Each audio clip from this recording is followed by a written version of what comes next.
students, welcome back to our channel Study Point AKKS which gives you better study for your bright future। तो इस video में हम देखेंगे class 10th chemistry की book का chapter 4 carbon and its compound. तो ये है प्रैक्टिस सेट 3। अगर आपने 1 और 2 नहीं देखा है तो सबसे पहले उसे देख लीजिए। तो इस वीडियो में हम कुछ इम्पॉर्टेंट से क्वेश्चन देखेंगे केमिस्ट्री के लिए, आपके एग्ज़ाम के लिए। तो इस वीडियो को लाइक शेयर सब्सक्राइब करना ना भूलें। तो चलते हैं हमारे क्वेश्चन की ओर। हमारा पहला क्वेश्चन क्या है? हमारा पहला क्वेश्चन है what is the atomic number of carbon. हमें यहाँ पे अब देखिए चैप्टर का नाम ही है कार्बन और उसके कंपाउंड, तो सबसे पहले कार्बन की बात करते हैं। अब हमें यहाँ पे एटॉमिक नंबर बताना है, किसका? कार्बन। सबसे पहले आप जानिए कार्बन को कैपिटल सी से डेनोट किया जाता है, मतलब इसका सिंबल है कैपिटल सी। और ये मेटल है या नॉन मेटल? तो ये है नॉन मेटल। अब हमें एटॉमिक नंबर देखते हैं। हमारा ऑप्शन ए है 4, ऑप्शन बी है 3, ऑप्शन सी है 8 एंड ऑप्शन डी है 6। तो इसमें से सही है हमारा ऑप्शन डी। कार्बन का एटॉमिक नंबर होता है 6। तो इसकी इलेक्ट्रॉनिक कॉन्फ़िगरेशन क्या हुई? 2 4 ये हुई। तो अब हम चलते हैं अगले क्वेश्चन की ओर। सबसे पहले आप जान लीजिए, जैसे इसके इलेक्ट्रॉनिक कॉन्फ़िगरेशन तो 2 और 4 होती है, ओके। तो अब ये स्टेबल होने के लिए यहाँ पे 8 इलेक्ट्रॉन चाहिए। हाँ, तो ये 4 किसी से ले नहीं सकता है, ले भी नहीं सकता है और किसी को दे भी नहीं सकता है। ये ना एक यूनिक सब्सटेंस है जो अपने आउटर सेल में 4 इलेक्ट्रॉन रखता है और ना ही कैटायन बनाता है और ना ही anion. Means it has not the enough energy to give up और to accept their electron, so it share its electron, and sharing of electron is known as covalent bond। ये कोवैलेंट बॉन्ड बनाता है। अब हम चलते हैं अपने अगले क्वेश्चन की ओर। सेकंड क्वेश्चन, हमारा सेकंड क्वेश्चन है wear carbon is found in nature. Carbon ये जो नेचर है वो नेचर में कहाँ मिलता है, कहाँ मतलब कि फाउंड होता है? तो इसका आंसर है it is present in all living thing. ये ना मतलब कि सारी जीवित वस्तुओं में प्रेजेंट रहता है, जैसे कि प्लांट हो गए। और क्या है? The small amount of carbon present in earth crust. तो छोटे से मतलब कि थोड़े से कार्बन इसके प्रेजेंट रहते हैं अर्थ क्रस्ट में भी, और एटमॉस्फेयर में भी प्रेजेंट रहते हैं एकदम स्मॉल अमाउंट में, ओके। अर्थ क्रस्ट हैज़ 0.02% इतना प्रेजेंट रहते हैं, किसमें? अर्थ क्रस्ट में, ओके। देखिए अब we study carbon in organic chemistry. हम लोग ना ऑर्गेनिक केमिस्ट्री में कार्बन को पढ़ते हैं। तो अब चलेंगे हम अपने थर्ड क्वेश्चन की ओर। हमारा थर्ड क्वेश्चन है what is the MPBP of methane? CH4। Methane का फॉर्मूला है CH4। आप MP और BP समझते हैं, melting point and boiling point. तो इसका आंसर क्या है? इसका आंसर है मेल्टिंग पॉइंट है 19 केल्विन और बॉइलिंग पॉइंट 111 के। देखिए इतना होता है इसका मेल्टिंग और बॉइलिंग पॉइंट मेथेन का। आप इसका फॉर्मूला लर्न कर लीजिए मेथेन, ये आगे जाके मतलब कि इस चैप्टर में बहुत काम का है। अब हम देखेंगे हमारा फोर्थ क्वेश्चन। हमारा फोर्थ क्वेश्चन है what is the organic compound. देखिए हम लोग ऑर्गेनिक केमिस्ट्री समझ रहे हैं, तो हमें ऑर्गेनिक कंपाउंड भी समझना है। अब इसका आंसर क्या है? The compound of carbon are known as organic compound. Compound of carbon क्या? जो कार्बन के कंपाउंड है, जैसा कि इस चैप्टर का नाम ही है यही, तो वही होंगे ऑर्गेनिक कंपाउंड। जैसे कि हो गया मेथेन CH4, एथेन C2H6, ये सब फॉर्मूले बहुत काम के हैं इसमें। चलिए अब हम चलते हैं हमारे फिफ्थ क्वेश्चन की ओर। हमारा फिफ्थ क्वेश्चन क्या है? व्हाट टाइप, सॉरी यहाँ वाई गलती से दे दिया है, what type chemical bond are formed by carbon. Means अब है कि कार्बन कौन सा बॉन्ड फॉर्म करता है। अभी मैंने आगे के क्वेश्चंस में बताया था कि वो बॉन्ड कौन सा करता है। कोवैलेंट बॉन्ड, जैसा कि मैंने अभी बताया कि वो ना ही ले सकता है ना ही दे सकता है, वो एक यूनिक सब्सटेंस है, शेयरिंग ऑफ इलेक्ट्रॉन करता है, शेयर करता है, तो शेयरिंग ऑफ इलेक्ट्रॉन को ही कोवैलेंट बॉन्ड कहते हैं। अब इसके आगे के क्वेश्चन में हम कुछ कोवैलेंट बॉन्ड के बारे में बात करेंगे। चलते हैं हमारे 6th क्वेश्चन की ओर। हमारा 6th क्वेश्चन है what is the covalent bond. देखिए आ गया ना, कोवैलेंट बॉन्ड किसे कहते हैं? The chemical bond formed by sharing of electron. अभी मैंने बताया ना, sharing of electron between two atoms के बीच में जो शेयर होता है इलेक्ट्रॉन, उसको हम कोवैलेंट बॉन्ड कहते हैं। ये बहुत अच्छी डेफिनेशन है, आप लोग नोट कर लीजिए, लर्न कर लीजिए, ये आपके एग्ज़ाम में बहुत इम्पॉर्टेंट है। अभी हम इसका एग्जाम्पल देखेंगे। सबसे पहले आप समझ लीजिए कि carbon exist in the atmosphere in the form of carbon dioxide. अगर आपसे पूछे मतलब कि एग्ज़ाम में कार्बन किस फॉर्म में एग्जिस्ट करता है एटमॉस्फेयर में, तो आप बता सकते हैं only in carbon dioxide form. Okay, अब हम लोग ना थोड़े आयनिक कंपाउंड की प्रॉपर्टीज़ जान लेते हैं। उसकी प्रॉपर्टीज़ क्या होती है? एक तो वो इलेक्ट्रिसिटी जो है वो कंडक्ट करता है, इलेक्ट्रिसिटी, एंड हाई होता है MPBP, high melting point and boiling point high होता है, और सोल्यूबल इन वाटर होता है। तो ये थी हमारी आयनिक कंपाउंड की प्रॉपर्टीज़। अब थोड़े कार्बन कंपाउंड समझ लीजिए। कार्बन कंपाउंड क्या होता है? जिसमें कार्बन हो। समझ लीजिए एसिटिक एसिड है,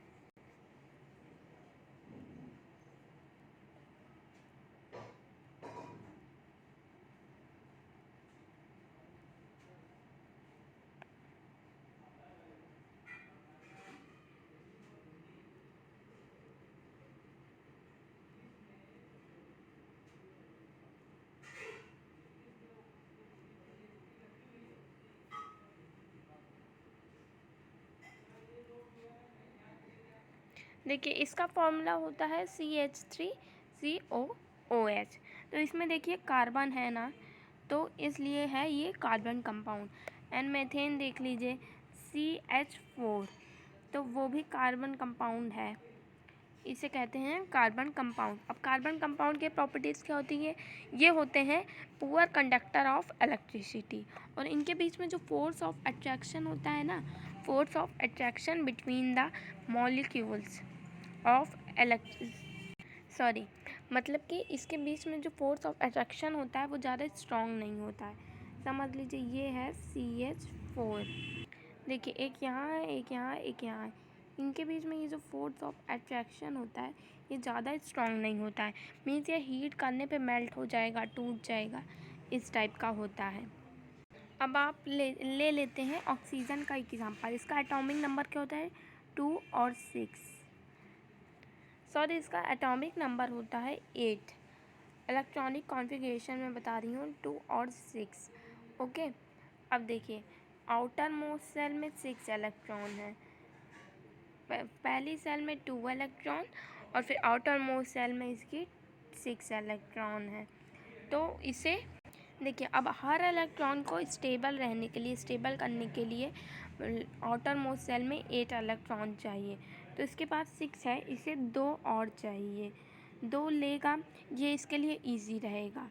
तो ये हो गई इसकी वैलेंसी, 2 ऑक्सीजन की वैलेंसी हो गई। अब हम एक इलेक्ट्रॉन डॉट स्ट्रक्चर बनाएंगे। कोवैलेंट बॉन्ड का एग्जांपल लेंगे हाइड्रोजन का। देखिए हाइड्रोजन का फॉर्मूला होता है H2, ये हमेशा H2 फॉर्म में लिखा जाता है। लेकिन आपके मन में कभी सवाल आया है कि H2 होता है लेकिन इसका एटॉमिक नंबर 1 क्यों होता है? H1 ही होता है ना एटॉमिक नंबर। तो देखिए अब इलेक्ट्रॉन डॉट स्ट्रक्चर है तो हम इसे डॉट से रिप्रेजेंट करेंगे। तो एक हाइड्रोजन इधर हो गया, एक हाइड्रोजन इधर हो गया। हम इसे स्टार से या डॉट से भी रिप्रेजेंट कर सकते हैं। हम डॉट से इस टाइम कर रहे हैं। ये देखिए 1 हो गया ना, इलेक्ट्रॉनिक कॉन्फ़िगरेशन 1 होता है, इसकी वैलेंसी 1 होती है, एटॉमिक नंबर भी, तो ये 1 हो गया। अब इसे ना स्टेबल रहने के लिए 2 चाहिए सेल में, मतलब कि ये देखिए H2 है ना, तो इसे 2 चाहिए। अब ये ले लेगा इससे शेयरिंग ऑफ इलेक्ट्रॉन, हम बॉन्ड इसमें दिखा रहे हैं। ये देखिए अब इसके पास 2 हो गया ना एक हाइड्रोजन के पास, हम इस तरह से रिप्रेजेंट करते हैं। अब ये जो रहेगा ये भी इससे ले लेगा, तो ये हो गया हमारा कोवैलेंट बॉन्ड। अब देखिए हम दूसरा एग्जांपल ले लेते हैं। एक और एग्जांपल से आपको बताएंगे। क्लोरीन का हो गया। अब देखिए 7 होते हैं इसके क्या एटॉमिक नंबर। अब क्लोरीन का एटॉमिक नंबर होता है 17, तो इसका इलेक्ट्रॉनिक कॉन्फ़िगरेशन होता है 287। देखिए अब इसके आउटर मोस्ट सेल में कितने इलेक्ट्रॉन हैं? 7। अब हम 7 का करते हैं। देखिए एक क्लोरीन ये है और एक ये है। अब मैंने बताया ना डॉट स्ट्रक्चर से हम बनाएंगे, तो 1 2 3 4 5 6 एंड 7, ये 7 हो गए ना। 1 2 3 4 5 6 एंड 7, ये 7 हो गए। अब इसको स्टेबल रहने के लिए, मतलब स्टेबल करने के लिए एक और चाहिए, 8 होना चाहिए ना। तो अब हम इसे ऐसे कर लेते हैं, इसे ऐसे एंड इसे ऐसे। अब आप काउंट करिए, दोनों के पास 8 हो गए। Cl2 ऐसे लिखा जाता है ना, तो इसे हम ऐसे रिप्रेजेंट कर देंगे। आई होप आपको इतना समझ में आ गया हो। देखिए अब बात करते हैं कोवैलेंट बॉन्ड। कोवैलेंट बॉन्ड जो होते हैं वो भी 3 टाइप्स के होते हैं। Single covalent bond, double covalent bond and triple covalent bond. Single covalent bond, अभी मैंने एग्जांपल दिया Cl2, ये सिंगल में ही आता है। Means if 2 atoms share 1 electron pair bond is known as single bond. Cl2 single covalent bond का example है। अब देखिए डबल कोवैलेंट बॉन्ड क्या होता है? If 2 atom share 2 electron pair bond is known as double covalent bond. अब ले लेते हैं हम ऑक्सीजन का एग्जांपल। इसका एटॉमिक नंबर होता है क्या? 8। तो इसके इलेक्ट्रॉनिक कॉन्फ़िगरेशन क्या होगी? 2 और 6। ये देखें 6 इसके आउटर मोस्ट सेल में है, तो इसे स्टेबल होने के लिए कितना चाहिए? 2 चाहिए। मतलब कि आउटर मोस्ट सेल में 8 लाने के लिए, स्टेबल होने के लिए 2 और इलेक्ट्रॉन चाहिए। तो अब हम देखेंगे, ये देखिए ऑक्सीजन एंड ऑक्सीजन। अब देखिए 1 2 4 एंड 5 6, ऐसे इधर भी हम कर लेते हैं। अब देखिए यहाँ 2 है ना, सॉरी ये नहीं है, ये देखिए ये और ये 2 है ऑक्सीजन में, तो इसे हम स्टेबल होने के लिए 2 चाहिए, तो हम इसे ऐसे रिप्रेजेंट करेंगे। अब देखिए हमारा हो गया ना 8 इलेक्ट्रॉन, ये हो गया स्टेबल।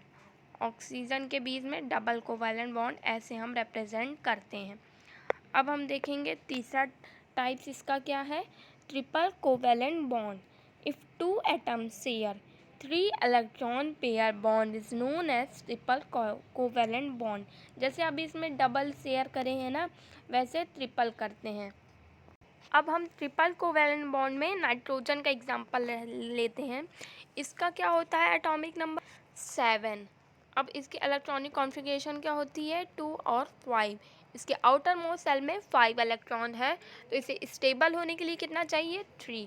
अब देखिए जितना स्टेबल होने के लिए चाहिए ना, वो आप इधर लिखिए। इधर 3 चाहिए ना, तो इधर एंड अब ये 2 आप कहीं भी लिख लीजिए। देखिए अब इसे 3 चाहिए, अब हम ऐसे करते हैं इसका कोवैलेंट बॉन्ड, ये अब हो गया ना स्टेबल, तो ये ट्रिपल कोवैलेंट बॉन्ड हम ऐसे रिप्रेजेंट करते हैं। देखिए और अगर आपके मन में आया हो कि वाटर का मीन्स H2O का क्या होगा कोवैलेंट बॉन्ड, तो डोंट वरी, अभी हम उसको भी बताने जा रहे हैं कि H2O का कैसे बनेगा। अब हम देखिए हाइड्रोजन 2 है, हम इधर लिख लेते हैं एंड ऑक्सीजन, रुकिए अभी हम दिखाते हैं। ऑक्सीजन का अभी हमने देखा था आउटर मोस्ट सेल में कितने होते हैं? इसमें 6 होते हैं, 1 2 3 4 5 और 6। अब हाइड्रोजन के लिए अलग यूज़ कर लेते हैं क्रॉस। मैंने इसलिए करा है कि इसमें कोई कन्फ्यूज़न ना हो। अब इस हाइड्रोजन को खुश होने के लिए एक और इलेक्ट्रॉन चाहिए, तो ये यहाँ से ले लेगा और ये जो है यहाँ से ले लेगा। और ऑक्सीजन में 6 है तो इससे भी 2 चाहिए, तो ये इधर से दोनों से ले लेगा। तो ये देख लिए इनके बीच में बॉन्ड। अब यहाँ देखिए सिंगल शेयरिंग हो रही है, तो हम इसे लिखेंगे H O H, इसे ऐसे रिप्रेजेंट करेंगे। देखिए अब हमने इतना देख लिया, अब हम चलेंगे अपने दूसरे क्वेश्चन की ओर। हमारा दूसरा क्वेश्चन है name the allotropic forms of carbon. Carbon के फॉर्म्स बताना है। अब एल्टोट्रॉपिक क्या होता है? The various physical form in which an element can exist are called allotropes of the element. तो ऑप्शन देखते हैं। हमारा ऑप्शन है गोल्ड, ऑप्शन बी है सिल्वर, ऑप्शन सी है डायमंड एंड ऑप्शन डी है ग्रेफाइट एंड बकमिंस्टर फुलरेंस। तो इसमें का सही ऑप्शन है ऑप्शन डी एंड सी भी सही है। देखिए अब हम चलते हैं अपने दूसरे क्वेश्चन की ओर। हमारा दूसरा क्वेश्चन है the pencil leads are made of mainly. जैसा कि हमें पता है कि पेंसिल की लीड किससे बनी होती है? ग्रेफाइट से, तो इसका ऑप्शन डी सही है। अब हम चलते हैं हमारे 9th क्वेश्चन की ओर। हमारा 9th क्वेश्चन क्या है? The form of carbon which is known as black lead is. जो कार्बन का फॉर्म होता है जिसे हम ब्लैक लीड कहते हैं, वो क्या होता है? तो इसमें का सही ऑप्शन है ऑप्शन सी ग्रेफाइट कहते हैं। अब हम चलेंगे हमारे लास्ट क्वेश्चन की ओर। Draw electron dot structure of methane. अभी मैंने इतने इलेक्ट्रॉन डॉट स्ट्रक्चर बताए, अब हमें किसका बताना है? मेथेन का। सबसे पहले आप मेथेन का फॉर्मूला लिख लीजिए CH4। अब H कितने हैं? 4, तो हम C को बीच में लिखते हैं कुछ इस तरह। अब हाइड्रोजन के पास एक एक है, स्टार से हम यहाँ पर भी रिप्रेजेंट करते हैं, ये देखिए। और कार्बन के पास आउटरमोस्ट शेल में 4। अब देखिए हाइड्रोजन को खुश होने के लिए कितना चाहिए? एक और चाहिए स्टेबल होने के लिए, तो ये यहाँ से ले लेगा, ये यहाँ से ले लेगा और ये यहाँ से एंड ये यहाँ से। अब देखिए कार्बन को भी खुश होने के लिए 4 और चाहिए होंगे, तो अब ये क्यों बैठा रहे?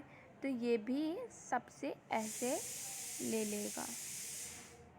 ये कुछ सही से स्ट्रक्चर नहीं बना है, लेकिन आप लोग समझ ही गए होंगे। तो ये ऐसे बनाएगा।